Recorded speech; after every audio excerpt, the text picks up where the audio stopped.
Welcome back to Driftwood Stories, where the tides of time slow and the old gods stir once more. Tonight we drift upon the ancient sea, not the one you know, with its ports and sails and charts, but the first sea, deep, endless, unmarked, a sea of memory. And beneath those quiet waves lies a city, forgotten by most, but never by him. They say Poseidon, lord of the deep, earth-shaker and ocean king, once loved a place so dearly that he raised it from the ocean floor with a whisper. A city of bronze, gleaming like a second sun. But gods are powerful, and power, even when given in love, can slip through mortal hands like sand. Tonight we journey into his memory, to a time before ruin, and through the echoes that followed. So lie back, breathe slowly, and let us begin. Chapter 1. The Sea Remembers. The sea holds memories older than stone. Beneath each wave 1,000 stories sleep. It began with a sound, not thunder, not storm, a hush, the breath of an old god moving through the deep. Poseidon moved slowly, deeper than light dares travel. His trident glimmered with a pale blue pulse, more memory than flame. His hair, long as kelp, drifted like shadows over coral. No fish dared pass him, no current touched him. The sea itself made way, as if it still remembered who he was. And oh, it did.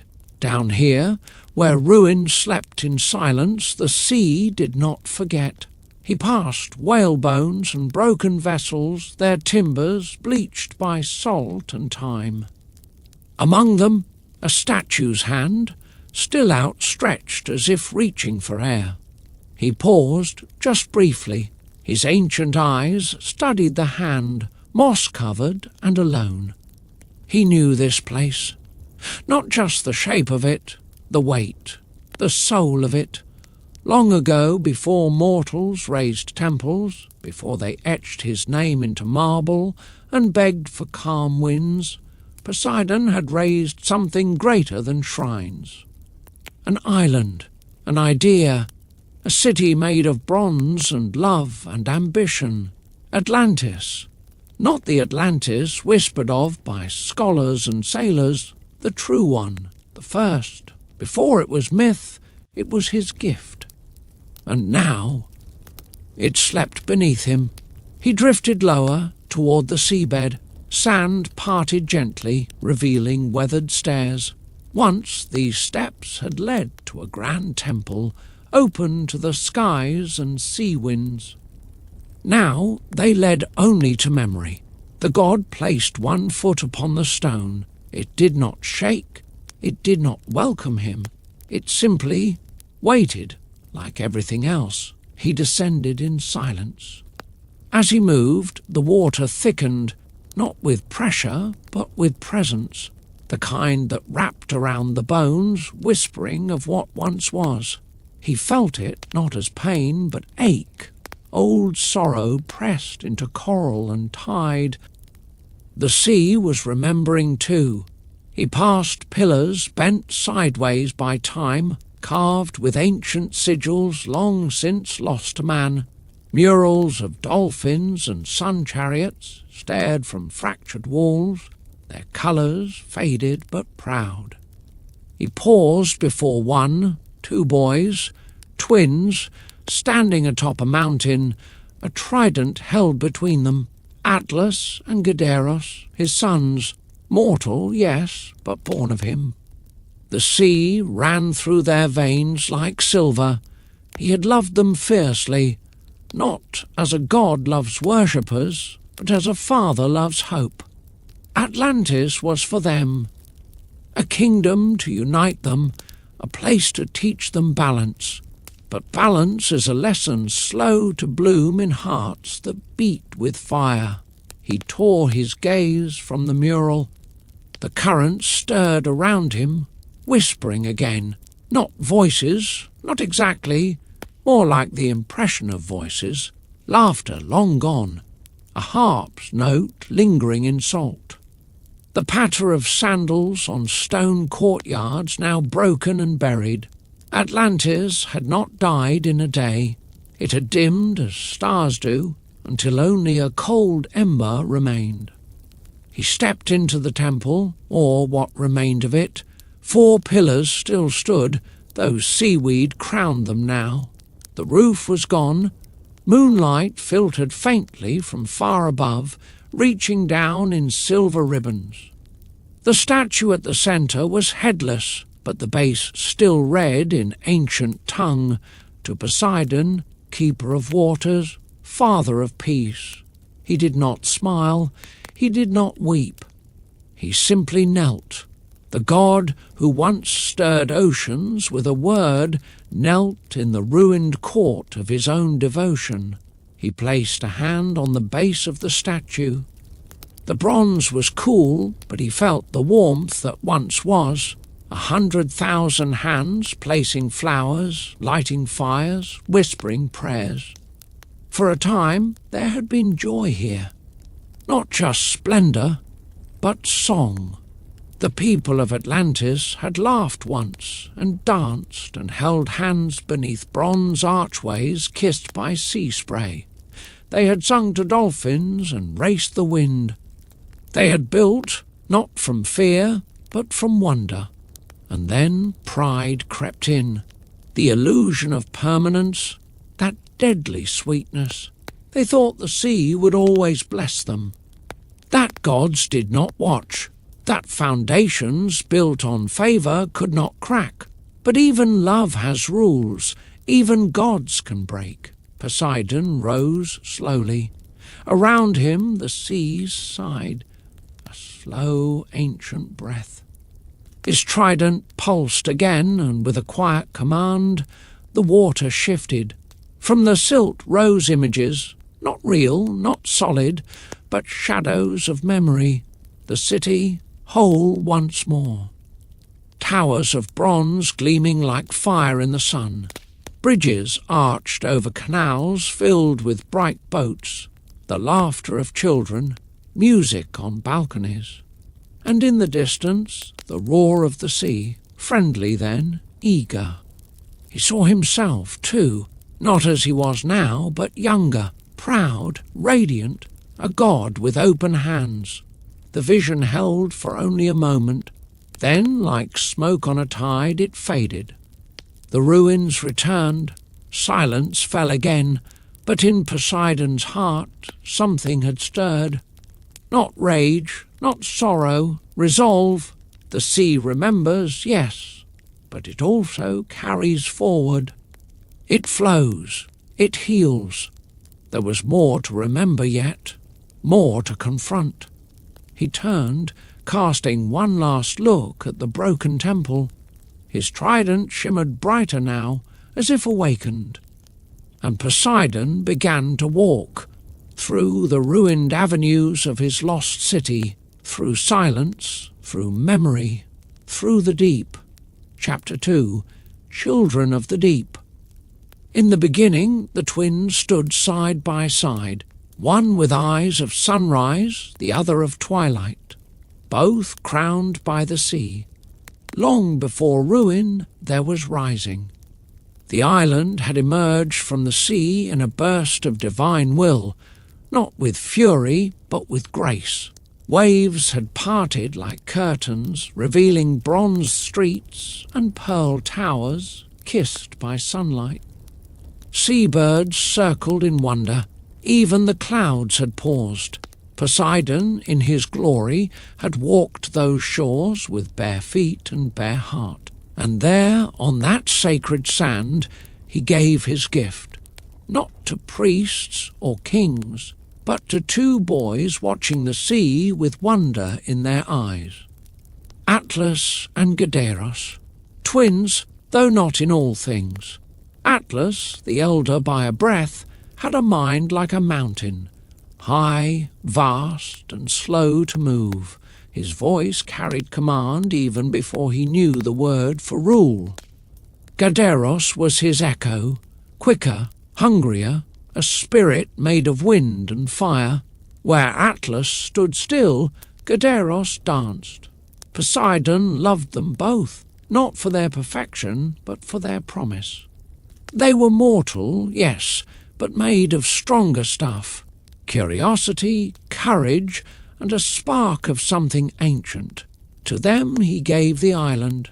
To rule together, he had said, placing one hand on each of their shoulders. Not with chains, but with harmony.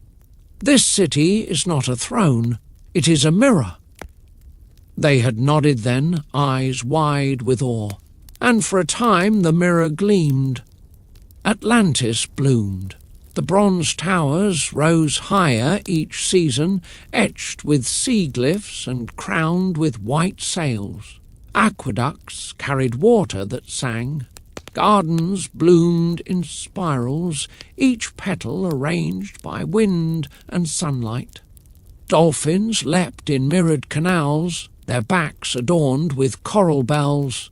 At the heart of it all stood the twins, not kings in the old sense, but guardians, builders. Gaderos rode through the markets on chariots made of pearl, laughing with merchants and children. Atlas met with scholars and farmers, weighing dreams with the same gravity as war. Together they were balance, and Poseidon watched from afar, proud. He came when the tide was highest, bringing gifts, a harp carved from driftwood that played the sound of rain, a cloak spun from jellyfish silk, a blade that could cut only shadows. He brought counsel too. Listen to each other, he told them. Your bond is your compass. When it breaks, the sea will not show you mercy. They listened for a while. But balance is delicate, and power has tides of its own. As the years passed, Atlantis's glory grew, and with it ambition. Atlas built walls, not to keep enemies out, but to declare borders. A city without shape is a sea without shore, he said. He began speaking in decrees instead of dreams. Gaderos, restless, began to push beyond the island. He sent ships west, south, farther than any map dared. A cage, even gilded, is still a cage, he muttered once. He returned with silks, spices, and songs from lands unknown, and sometimes with slaves. The mirror cracked, not with a shatter, but a whisper.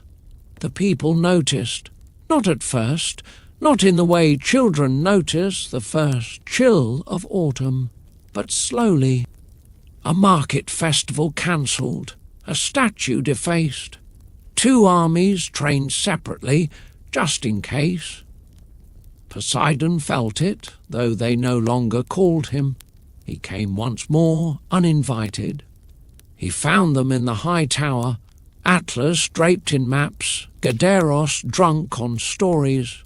You have let the city shape you, he said quietly, voice like distant thunder.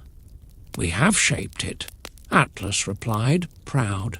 We have lifted it beyond your vision, Gaderos added, smiling. Poseidon looked at them, not as gods look at mortals, but as fathers look at sons too far from shore. He said nothing more, only placed his hand on the bronze floor. Beneath it the sea stirred, then he left. For years after, the city flourished still, at least on the surface. Its towers grew taller, its wealth deeper, its name whispered across oceans. But the laughter changed. Where once joy had sprung like fountains, now it echoed like wind through empty courtyards. Statues of the twins loomed larger, their eyes more hollow. The songs grew louder, but the silence between them longer still. In the western gardens, a pool once danced with koi and coloured light. Now guards stood there, silent and grim. The gate bore a new emblem, 2 crowns side by side, but no bridge between them. Poseidon, from the deep, watched still. But his eyes no longer gleamed. He had given them a gift, not just land, but a chance, and the children of the deep had turned it into a monument, not of gratitude, but of pride. He had not turned away, not yet, but the currents had begun to shift, and in the deep chambers of the sea, the gods began to whisper once more. Chapter 3, The Illusion of Eternity. All golden things cast shadows. Even light, when it lingers too long, begins to burn. The city had never shone brighter. From high above, Atlantis glittered like a constellation fallen to earth. Bronze towers etched with sun symbols, aqueducts gleaming with glass-clear water, and bridges so delicate they looked like lace spun from moonlight. Visitors from distant lands arrived in droves, mouths agape, sandals soft against polished stone. They called it a wonder, a miracle, a jewel of divine favour. Surely, they whispered, this is the home of gods. The Atlanteans believed them. Pride had bloomed, not like a rose, but like ivy, slow, creeping, ever-reaching. And beneath its green tendrils, the city's roots began to dry. Gaderos held court on silver barges now, floating lazily through marbled canals, his attendants fanning him with feathers from far-off birds. He wore crowns fashioned from coral and pearls, changing them daily as if choosing a mask. His laughter rang louder than ever, but rarely touched his eyes.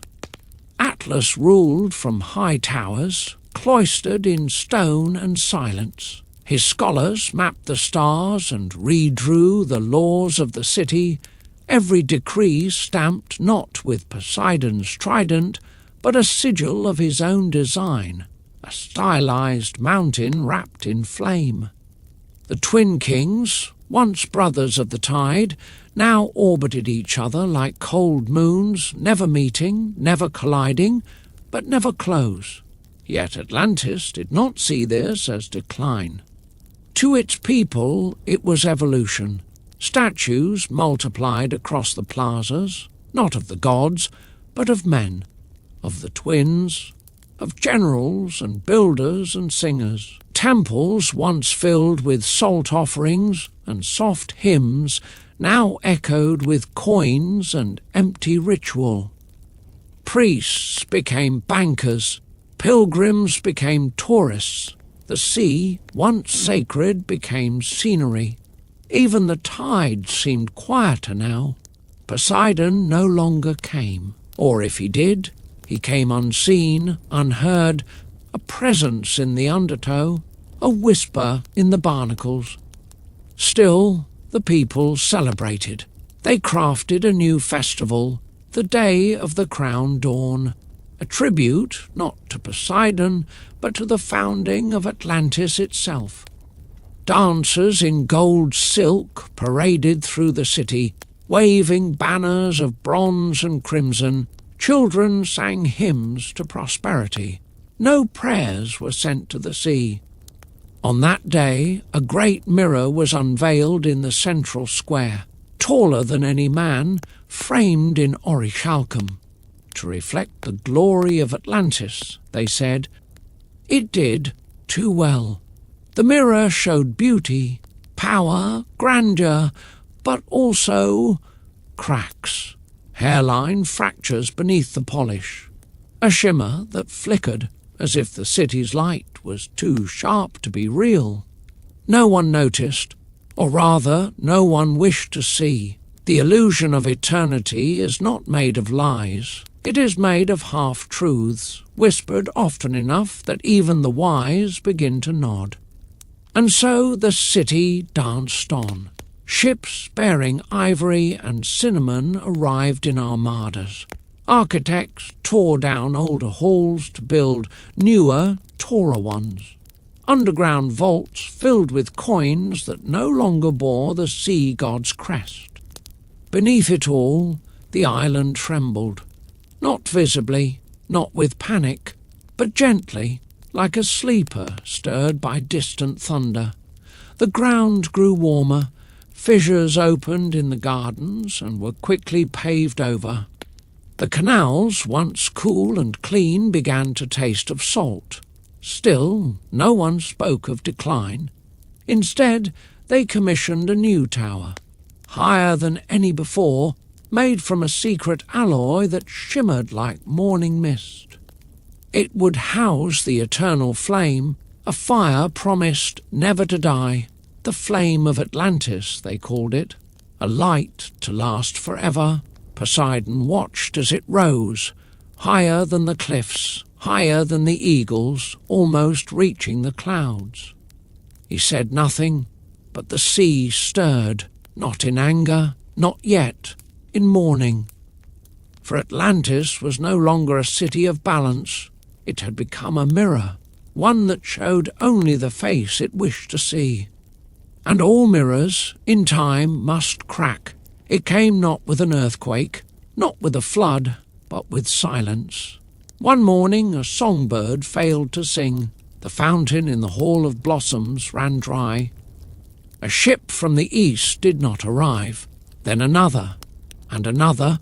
The wind changed, and in the quiet some began to remember. Old words, old stories of a God who gave, and a God who watched, and a God who, when forgotten, would return not in wrath, but in warning. But the warnings were ignored. The illusion was too precious. And in that illusion, Atlantis stood, proud, gleaming, magnificent, and utterly alone. Chapter 4. Fall of the Golden Isle. When gods grieve, it is not with fire. It is with silence, and the silence is what sinks cities. The final days came like dusk, slow, golden, almost gentle. There was no great storm, no thunderous sky. Just a soft fading, like the warmth slipping from stone after sundown. The fountains, once abundant, ran slower. The flame atop the high tower sputtered, dimming a little more each night. Still the people clung to ceremony. They lit lamps. They danced in empty halls. They toasted to 1,000 more years, though the wine tasted of brine. They laughed a little too loudly. Their smiles were brittle. And below them the sea waited. Poseidon had watched long enough. From the deepest trench, where light is a memory and pressure is truth, he rose, not in rage but in stillness. Around him swam the old creatures, blind and slow, who remembered the world before cities. They sang no song. Their presence was enough.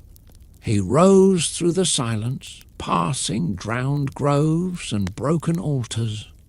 He rose past the skeleton of a whale caught in the roots of a sunken tower. He rose with memory braided into the waves. He rose for Atlantis. On the shore, the twins stood apart. They had not spoken in weeks. Atlas, now cloaked in ceremonial gold, stared toward the horizon. His jaw was set, but his hands trembled beneath his robe. Gadaros, clad in black sea leather, watched the harbour, where no ships moved. He clenched a dagger, though there was no war to fight. They both felt it. A heaviness in the air, a hush in the gulls. The city had begun to sink, not in water, not yet, but in spirit, in truth, and the god was coming. It was Gadaros who spoke first. "Do you think he will punish us?" Atlas didn't answer, not with words. His silence was heavier than stone. Then, as if on cue, the sea pulled back. It didn't roar. It didn't crash. It simply withdrew, calmly, terribly. The harbour emptied. Crabs skittered across dry sand. Fish flailed in air they didn't understand. Then the ground trembled. Not as it had before, subtly, politely. This was a deep, final shudder, a breath held in before the cry. And at the edge of the city, the sea rose. It wasn't a wave.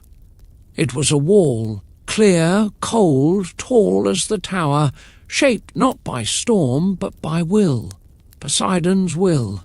He stood at its heart, trident in hand, crowned with sea foam. His eyes held no wrath, only sorrow. He raised a hand. The wind fell silent. He looked not at the city, but through it, into its heart, into its memory. He saw laughter long gone. He saw the children playing in the tide pools.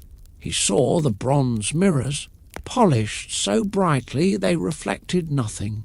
And he spoke. Only one word. Enough. Then he lowered his hand, and Atlantis began to fall. Not in fire, not in chaos, in water.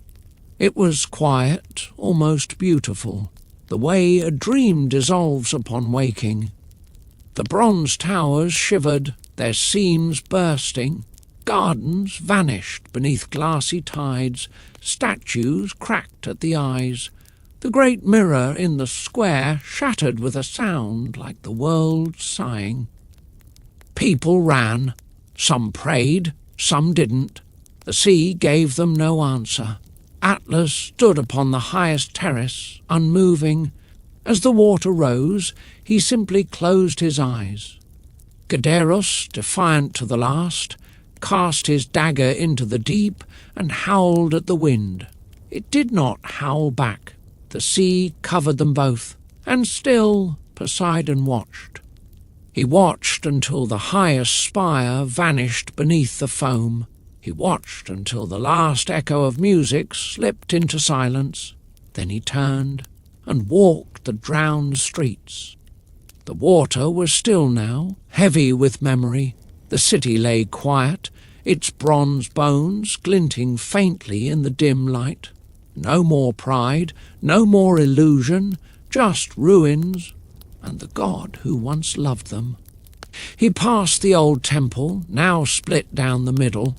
The statue there was whole again, but faceless. He did not weep, not yet. But salt filled the sea that day, not just from the tides, but from grief. Atlantis was gone, not lost, not forgotten, sunk, a lesson written in silence where no map could find it. Chapter 5. The God Who Wept Salt. Some ruins are not made of stone. Some ruins walk, eternal, beneath the sea. The silence after the fall was not empty, it was full, full of echoes, of weight, of breath held across centuries. The sea above Atlantis became still, too still, like a candle flame inside a tomb. No fish passed through its waters, no birds circled its surface. The ocean itself seemed to mourn. And Poseidon, the seakeeper, walked alone. He passed through what remained, a drowned theatre with kelp-draped arches, a marketplace frozen in coral and ash, balconies crumbling with barnacles where once minstrels sang. The tide moved with him, slow and reverent. Statues, toppled and worn, stared blindly into the gloom. One still held a flute, another a scroll, another, two boys side by side, hands almost touching. Atlas and Gadaros. The stone had cracked between them, a jagged fault line down the middle. Poseidon paused. He did not speak. Gods rarely do when the world is listening. Instead, he laid his hand on the broken stone. A faint shimmer pulsed from his palm, not of power, but of presence, like a father's touch on a child's headstone. Above, the waters shifted. Light filtered down through leagues of gloom, dancing across the ruins like shy ghosts. Music stirred, not from instruments, but from memory. The faint echo of harps, footsteps, laughter under lanterns. Atlantis was not dead. It slept, deep and heavy, in the arms of the sea. Poseidon moved on, past the canals now filled with drifting silt. Past temples whose altars grew gardens of anemones and thyme. In one corner of the city, a mosaic had survived. Dolphins leaping beneath stars, a crown floating between them. He knelt before it, and there, for the first time in an age, Poseidon wept. The sea did not roar, it did not rise. It simply received him. Tears from a god are not like mortal tears. They do not fall, they join. His grief became part of the current, of the salt, of the slow breath of the deep. His sorrow wove itself into tide and trench, to be carried forever. Not as punishment, as remembrance. Atlantis had been a gift, a mirror, a prayer made real, and now it was wisdom, hard-earned, deeply kept. He rose once more. The trident in his hand no longer glowed with glory. It pulsed softly now, like a lantern seen from far away, guiding rather than ruling. He walked to the edge of the ruins. The sea opened before him, welcoming but wide. He turned one last time. The city did not call to him, but it remembered him, and that was enough. He vanished into the depths, into myth, into silence. Not a god of storms, not a king of wrath, but a keeper, a sea keeper, the god who wept salt.